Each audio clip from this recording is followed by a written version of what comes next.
Madison, a sleepy southern Indiana river town famous for its speedboat regatta and charm.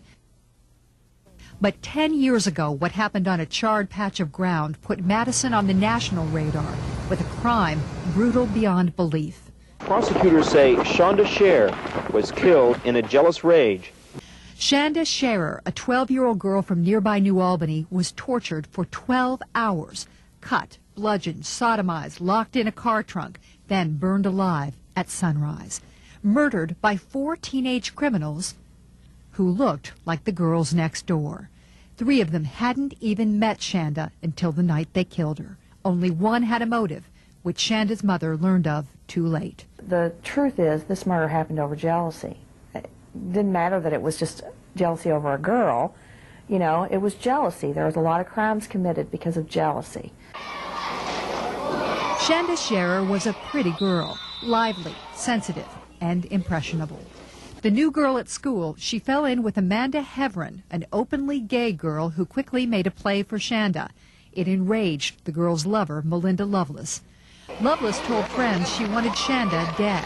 Lovelace enlisted an acquaintance from Madison, Lori Tackett. Lori brought along 2 of her friends, Tony Lawrence and Hope Rippey, who didn't even know Shonda, nor initially of the plan to kill her. It was like a shark feeding frenzy.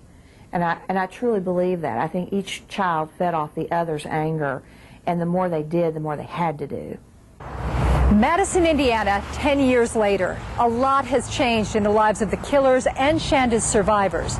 But one thing is not: the dynamics that ignited the crime. A crime that ended for the 4 killers here at the women's prison in Indianapolis. A crime that started 10 years ago with 4 troubled teenagers fueled by the pack mentality of peer pressure. Those factors combined to sweep in Hope Rippey, who had no criminal record until she helped pour gasoline on the dying Shonda Scherer. Hope was, she says, an insecure follower who became an active participant in murder. Entering prison a teenager, she has grown up there and has never given an interview until now at age 25. I think that the only thing positive that could ever come out of this is to make sure that nothing like this happens to anybody else. Ever? Ever. Hope's first step toward that goal was her own education. Hope earned a Ball State degree through the women's prison, 8 semesters on the dean's list, and 13 more years in a cell.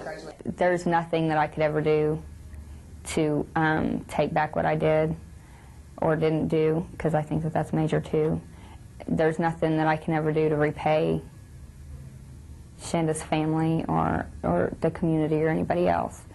Hope says faith in God sustains her and a goal motivates her. Hope wants to counsel other kids in trouble. We don't really have the mindset to be adults on the street. Hope speaks regularly to criminal justice students who visit the women's prison.